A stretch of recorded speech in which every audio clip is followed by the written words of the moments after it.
Tumakot tayo ng kamera mga kasama kung saan nga yung ikatlong impeachment complaint laban kay Pangulong Bongbong Marcos posibleng hindi na ituloy. Kasama mo sa balita, Radyoman Grace Mariano. Grace! RMN Live Report!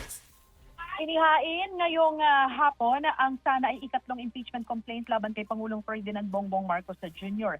At kabilang sa mga complainants sina dating Congressman Mike Defensor at Jing Paras, kasama sina Attorney Ferdinand Topacio, dating Governor Chavit Singson, dating NICA Chief Hermogenes Esperon at iba pang kilala na nasa panig ng mga Duterte. Pero hindi ito tinanggap ng Office of the Secretary General dahil nasa Taiwan si Secretary General Sheloy Garafil. Ayon kay Defensor, muli silang magpupulong para pag-usapan kung ano ang pwede nilang susunod na hakbang. Pero sa tingin ni Defensor ay wala nang saysay para bumalik pa sila sa susunod na linggo dahil posible na agad nang maisama sa order of business yung unang impeachment complaint laban sa Pangulo na ang naghain ay si Attorney Andre De Jesus at nag-endorso naman ay si Representative Journey Jetta Nisay ng Pusong Pinoy Party List.